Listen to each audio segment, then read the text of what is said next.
Okay, it is September 30th, Big Bass Bass Week. But we're going to bring you a Lake of the Ozarks fishing report, kind of what's been going on, and then what to expect, and maybe some suggestions for the Big Bass Bash, which is coming this weekend.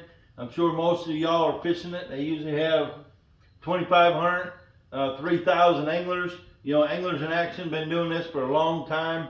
They really got a good system going in place. 4 different weigh-ins around the lake, a lot of payouts throughout the days. Every 2 hours they pay back. I think it's 25, 30 different spots, from highest to lowest. So a lot of different chances to get your money back or get paid. And they really pay out a lot of money. I think it's $100,000, right, for the biggest fish of the weekend. So that's it's kind of life changing sometimes, something like that. So we've been on the water quite a bit lately. We've just finished up a couple bigger tournaments. Last week we had the Toyota Series, the FLW Toyota Series down here. Fished Thursday, Friday, made the cut, fished Saturday. So 3 hard days of fishing, doing everything we could to catch the biggest fish we could, just like you're going to be doing this coming weekend. So kind of run you down some of the things we did, and trying to catch the big fish throughout the tournaments, because not a lot's going to change between now and Saturday. It's just not, weather, no big major changing. We have been getting some cooler weather. Had a little rain last week, so it cooled things down to about 75 degrees now. So we're getting there. When we get down in the upper 60s, it'll really start happening. Lower 70s. But it's trying, because everything else is coming around. The shorter days, the cooler nights, everything else is happening. You're starting to see shad migrate back in some of these creeks. You're seeing some big gizzards finally starting to work up shallow, and all those different things is what just brings those big fish up to the bank, and make them a lot more accessible to catch them. So baits, obviously you're going to be throwing baits that are going to catch you a big fish. So any bait in this boat or any bait in the tackle shop can obviously catch you a fish that will win this. But to increase your odds, there's several baits that I think I would choose, and I think Denise would choose to fish, just because the history and their tendency to lure up and catch big fish. So, yeah, how about that? That's good. That's good, huh? Yeah. Lure up. Lure up. Is it spelled the same? Yeah. Okay. Lure them in for your lures. Yeah. Anyways, so our Topwater, I think our the best one, or not necessarily the best, but Topwater. Tell them what you got and why. Got the Berkeley Chapo. It is the 120. It's the largest size they have. I've got it on 50-pound braid. Reason why is because not only is this an open bank casting to those big chunk rock, main lake, into some secondaries in the morning. This is also a great bait to pull out in the afternoon when the sun's high and you've got those shaded areas underneath your catwalks. And so that's flipping underneath or skipping it underneath those catwalks and bringing it around those cables. And so the braid is really important piece of that. So you can horse them. You hook them over 2 cables and under them catwalks. You don't mess around with them. You horse them out and you try to get them over those cables, or you go right up to the cables and net them. So it's important to kind of keep yourself in really good position. The nose of the boat right directly towards where you're casting. Mm-hmm. So if you do catch a fish, you can go right in quick to net that fish. Like the Chapo is a great one. The head knocker buzzbait, obviously that's another great one. It's just a 3/4 ounce, black gold, got a trailer hook on it. Make sure you always put a trailer hook on it, especially in the fall. a lot of times they come up and nip at it and bite at it, swirl at it, and a lot of times you'll catch them on just that trailer hook. And if you don't have a trailer hook, you know, you may end up missing them. So definitely run you a trailer hook on. So it's these here, 3/0 trailer hook on the back of your Crackle Gator 3/4 ounce head knocker buzzbait. Obviously, you know, you hear us talking about it all the time. You can adjust it over the past 3 days or during the Toyota. I was starting the morning off throwing a buzzbait, and then again in the afternoon and throughout the day. If I just felt it was right, you know, I'll throw a Topwater throughout the day in the fall, and not necessarily just in the morning. You know, so exactly like what we said about the Chapo, it's a great morning bait, but then you can bring it out in the afternoon, and it's a great, and 50-pound braid on that too, because you're throwing around those cables and all that. You know, different. She likes the black. You know, I show you this one, the Chapo 120. I like this one here. This is called the thread fin shad. Obviously, it looks just like a shad. If I'm in that clear water, down lake, gravel ice, I like throwing this one. Lower Nianguas, you know, it just looks like a big shad. You know, I'm just trying to do everything I can to imitate shad right now. I will, you know. They have another one that's very similar to that has, isn't it the black top with the white? Yeah. So there is one, something very similar. Something bone, something white, you know. Over the last 3 days in the tournament, in the evening when I got home and cleaned the boat and everything, there were no pinchers in the live well. It was all shad, little shad spines. So it's definitely a shad bite right now, you know, something that imitates shad. So even your jigs, like your big jigs and things, yeah, it's a jig, but like here I'll show you, it's a big jig. Like this is a 3/4 ounce Crackle Gator reaction jig with a big baby packer crawl trailer on the back of it, and it's, you know, a lot of movement, a lot of action, like a shad, not necessarily a crawfish. Most of them fish are hitting it as it enters the water and sinks just below the foam, whether that foam's in a foot of water or 10 foot of water. Be ready for that bite. As soon as you flip that bait in there, be ready, because they post up just underneath the foam or maybe a foot or two down from the surface. That water is cooling quick. It's cool, it's comfortable, and they'll suspend under docks, and docks that are in different depth, but they will be in that upper water column. So yeah, so just be ready for that quick bite. That's being in position yourself, having your boat in the right position, and being ready to set the hook. And that basically means on the cast, on your cast, and you're a lot of times you're 10 foot or shallower. So you're also, your bait is going to be, it's going to happen pretty quick. Right. So if you're in, you might be fishing 8 foot of water, 10 foot of water, and when you cast or flip up there, your bait's not necessarily going to get to the bottom. It's probably not. It's going to get hit on the way down. So you're throwing it up there expecting it to sink 8 foot, and it sinks 2 foot. He's on there. Set the hook. Crack him, because he's on there. You know,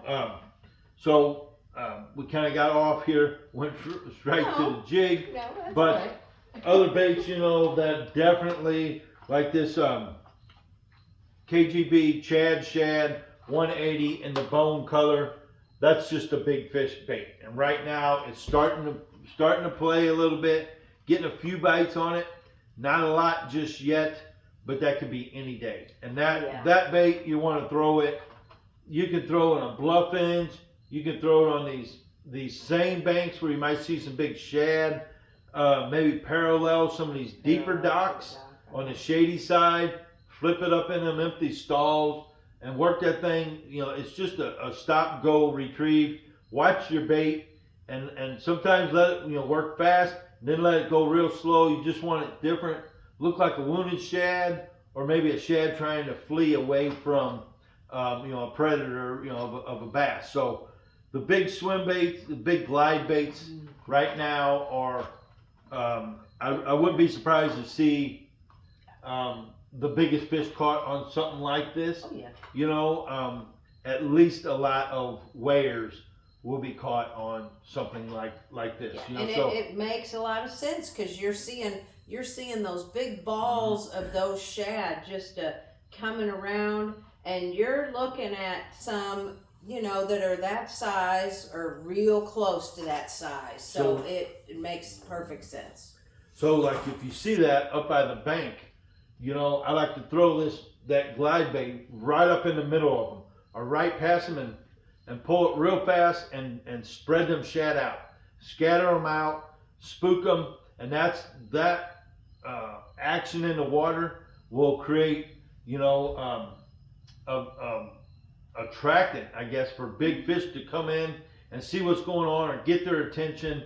It breaks them up. As they're in their big groups, they're a little intimidating to the bass, but you break them apart and you got different ones separating. That's when a bass will go in and feed on them, and that's when you bring this through them, and that thing's all by itself out there, and that bass will hone in and catch them. So that's a real good way to just fire up the bass and get them to strike or feed or chase your bait, is try to throw into those big shad, or if you see them right up on the bank, throw up there and spook them shad, and then bring your bait out of there real quick.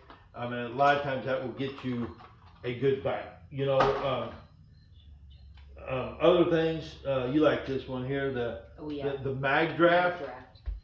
It comes ready to throw. It's got the hook, your line ties here, and you've got your treble hook underneath. You just kind of tuck it underneath, and it makes me think of your small little Kitex. You're just supersizing, and this is great around basically your shaded areas on your docks. Catwalk, skipping it. It skips really, really good. It doesn't take a lot of effort or practice or experience. You just give it an on the roll cast, and that thing hits the water and it'll skip underneath these cables, underneath these catwalks, where a lot of these big fish are going to hang out, especially in the afternoons. They don't roam. They don't get out there where they're easily caught. When you got a lot of anglers out there casting, these fish are going to go hide underneath these catwalks, and you're going to have to get baits in there to catch them. So the mag draft, that's a great bait. It's a 6 inch, and this is albino pearl. It's a good one. It's very soft. Another bait, a big square bill. You can see that thing looks just like a giant shad. It's only going to go down 4 or 5 foot. But you can throw this right up on the bank. You can do exactly the same, like all these baits, parallel on the side of the bank, side of the docks. Maybe turn and throw down the front of these docks. Anywhere to try to pull these fish out that are hanging out underneath these docks. This is a 6 cents big square bill. It's the Magnum SB 9.8. One of my favorite. Cloud. Huh? Cloud 9. Yeah, what the color was I'm looking at? Shad scales. Makes sense. But that's 6 cents. Excellent. Big crankbait. Nice. All 6 cents baits have really good hooks on them. You don't have to switch them out like some of your other baits. Other top waters, while we're talking about it, like the gunfish. Actually, I think last year or the year before, it might have been one on the gunfish. Same deal. You can throw it to the bank, alongside docks, dock corners, anywhere these bass are going to hide and come out and feed on shad. If you got a little wind, fish the windy corners. Obviously, the fish will be pointing into the wind. I doubt we have any current, but they'll be pointing into the current on these corners of these docks. But you can literally start on the main lake point and go all the way to the backs and throw one of these gunfish and work it down in between every single dock, alongside the docks, on the corners of the docks, and you're going to catch fish. If that's the only bait you threw all weekend, you'll catch a bunch of fish. on like that. Right. Maybe a spook, you know, just an old bone colored spook, one knot head and spook. Same deal, work it down the side of them docks, you know. Don't rule out a spinnerbait, like your good old E-Factor spinnerbait. Throw it, especially if you get some wind, some good wind going. You can work the side of them docks, throw right up on them rocks, just like I was talking about with the Shad or the Crankbait or the mag draft. Try to find them shad, throw a big spinnerbait right in them shad, bring it through them. Spinnerbait's real good. You can throw up on these steeper banks and just kind of let it follow that contour down. Maybe if the shad are working down a little deeper and aren't quite working the surface. You know, spinnerbait's just notorious for big fish. You know, these are all just big fish baits, you know. I don't, chug bug, I don't know. I don't think I'd even, for a big fish, you'll catch a lot of fish. But yes. To catch one, win that, I don't know. Okay. The only thing I will mention is I did change out the hooks on my chug bug. That back hook, I did change it out. E-Factor makes trailer hooks, and they put the feather on the back. Good quality feather on a Gamakatsu trailer hook. So we called Justin and Jessica, and Jessica made some trailer hooks for us. So I wanted to mention that for E-Factor. Yep, yeah. Absolutely. Other baits like flipping baits, a brush hog, a full-size brush hog, like on a gator lock jig head from Crockett Gator. Excellent bait this time of year for big fish. It comes through brush really good. If you think they're in brush, or you find some brush, or you know where some brush is, work that brush and 3 to 12, 15 foot of water, and some of the big fish are gonna lay around that brush. Obviously a brush hog's real good, easily skips underneath these docks, these big swim platforms, these open slips, flip alongside boat lifts. Thursday, that was the pattern here. Last Thursday, I was flipping in the boat slips, alongside the boat lifts and the side of the docks, flipping way back up in there in about 8 foot of water. They were all in 8 foot of water. I was flipping the brush hog, and I was flipping that big 3/4 ounce jig, with a big trailer on it. I was switching it up. Like that's a baby packer crawl. I threw that. I threw the big cave crawl, the 4-inch cave crawl by Bait Cave. That's a good big bulky. I mean, that's a bulky big kicking bait right there. The Nos, the Bojangles Nos is another one, just a little slender, but it's got a little more vibrating trailer. And then you got the Bait Cave Cricket. Cave Cricket. All these baits are just excellent baits. To put on the back of these jigs to change the fall, change the look, change the vibration. Thursday the bite was one way, then Friday it changed up. They went shallow. I could not get a bite on a 1/2 ounce jig. I had to throw a big, fast falling jig. A lot of times in the fall, you just need something that is zooming by them and just makes them react before they get too good of a look at it. So that's what we had to do. The other bait I was showing you, this is just a baby packer crawl net bait makes that. All these baits are similar, but they're all different in their own way. Yeah. So I'd switch it up if you're not getting bites. Maybe switch it up, the trailer on it, just a different vibration, big kicking one. Maybe one of these more like I forget what them are called. Z-Daddy. Z-Daddy, no. Yeah.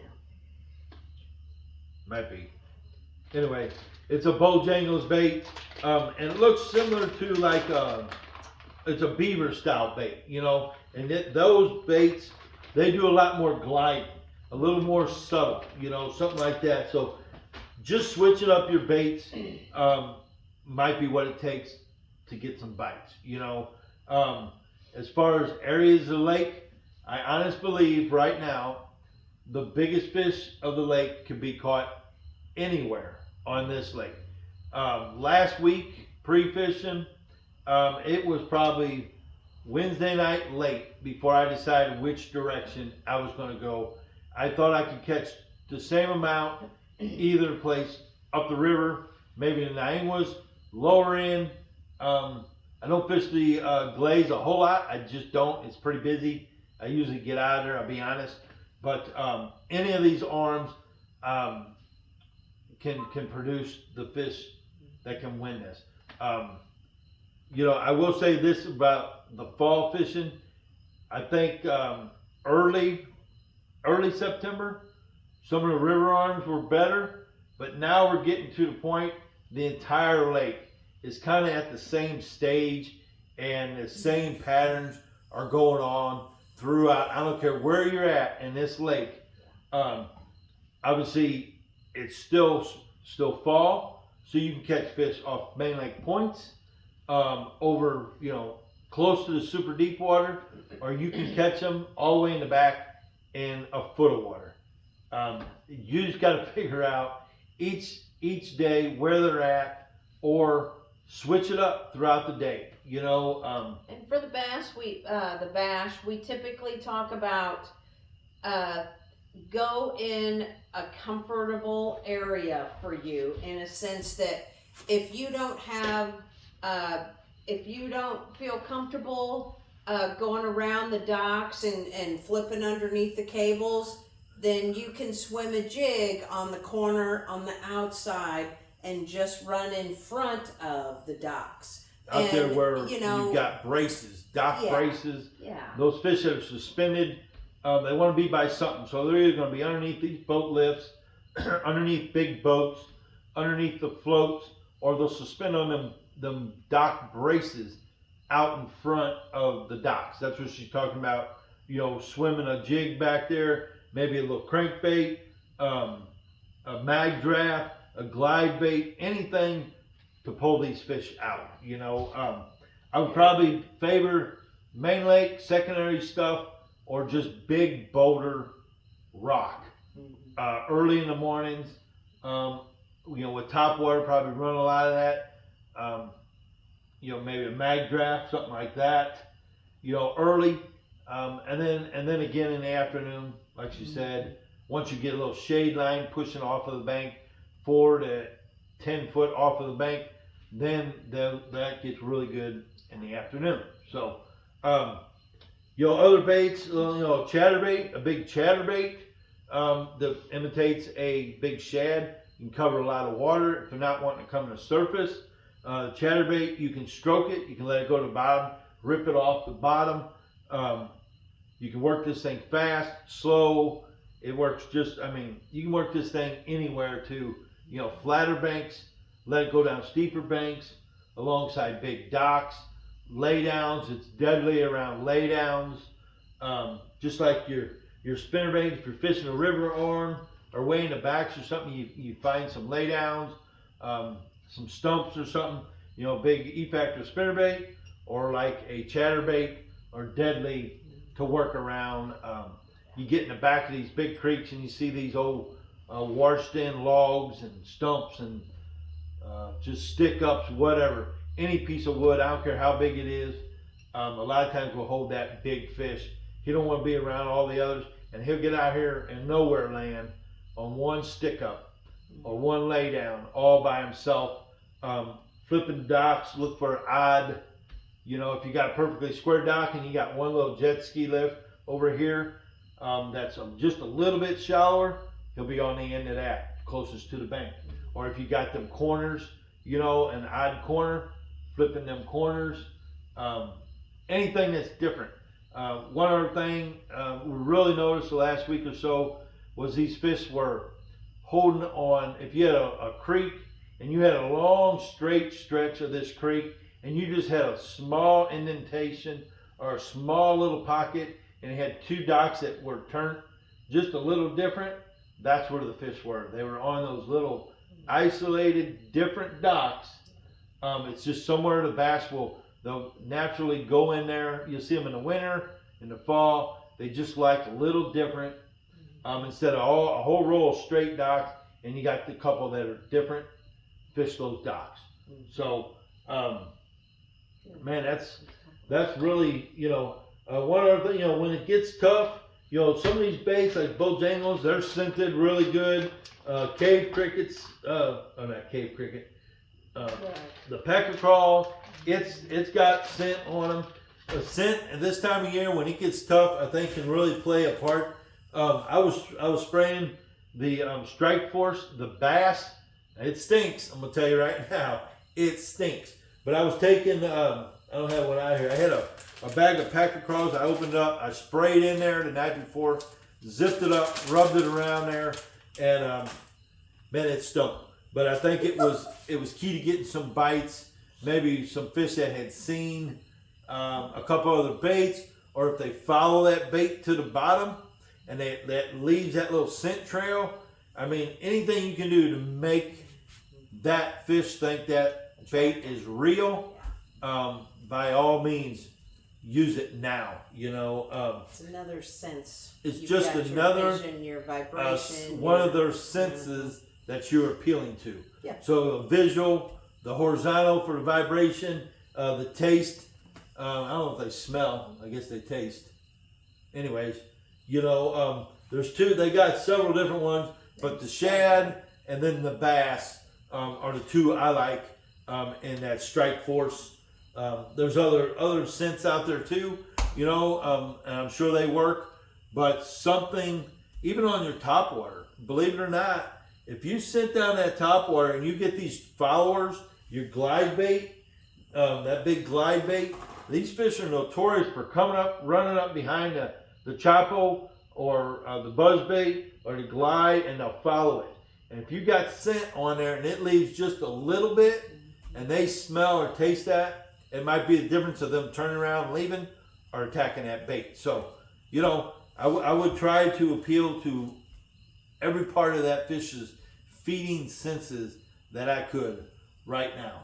They've been pressured the last couple of weeks, and they're going to be pressured this week. So,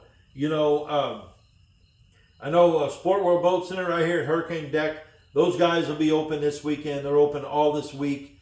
They've got Vex's boats in there. They've got the aluminums.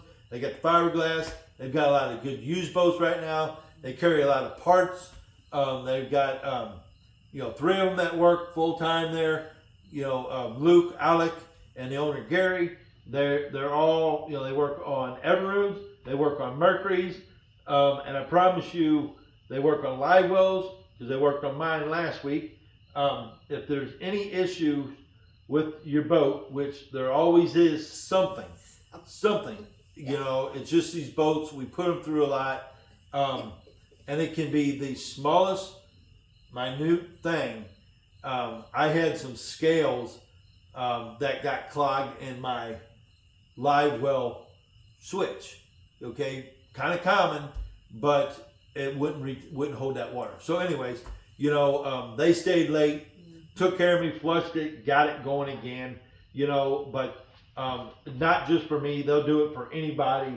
If you call them or you go in there and you have an issue, if they can get you back on the water anyways, I promise you they will do that for you. So, if you have an issue, call them, just run by them. They're just north of the Hurricane Deck Bridge right there in Sunrise Beach. Right next door to CG's. Right next to CG's Mini Mart. They're right next door. Great place to pull in, get gas, easy turnaround. You got breakfast. You've got sandwiches they make up. Ice. Pizzas in the afternoon. Our friend Michael was down last week, and he literally said, I'm going to CG's to get my turkey sandwiches that made up. And he actually took, the day he left, went back there and bought 2 of them and took them home to his wife. That's how good their sandwiches are. They make them fresh. They make them there. Yeah. They have a good lunch menu. They have a lot of breakfast. Warm food that's ready for you to just grab. Run in, grab it. you know, no matter what time of day it is, Yeah. good supplies, beers, They everything, got donuts. alcohol, donuts. Donuts. Yeah, the best donuts in town. Yeah. So, you know, it's right there next to Sport World. Very easy in and out right there in Sunrise Beach. It is. You know, and then over here on the west side, you know, like we always tell you, you know, we got a lot of good little restaurants. Of course, the Branding Iron. We got the West Side Pubs. We got little Vinny's up there in Lori. What else am I missing? One that we go to, you know. Chances are. You know, chances are, everybody knows chances are, you can't beat that. Any of our restaurants over here, they've made it a long time because they're good service, good food. Yeah. You know, Osage Beach has a ton of restaurants. You know, we've got taco stores over here. We got Bryant's Osage Outdoors up there in Lori. We've got, Edgar's. I call it Edgar's. It's Osage Outdoors right there in Lori. You know, and then of course you got the 3 Fitz Fishing, one in Camdenton, one in Osage Beach, and one in Lake Ozark. The main stores in Lake Ozark, Yeah. they're fully stocked. I might be hanging out at one of them probably Friday evening, Friday night. If I can help anybody, any questions with anything, we'll probably be hanging out. I think Denise works Camdenton on Saturday. If you want to talk to her, run into Camdenton store. You know, and we'll ask us questions about anything. Yeah. I don't care. Bring a map in. I'll mark a map up for you and give you suggestions. You know. Yeah. So either way, just you know, just come down and keep the mindset. There's going to be a lot of boats, a lot of traffic, and just take it easy. There's no reason to run crazy. Make sure, try not to run the bank.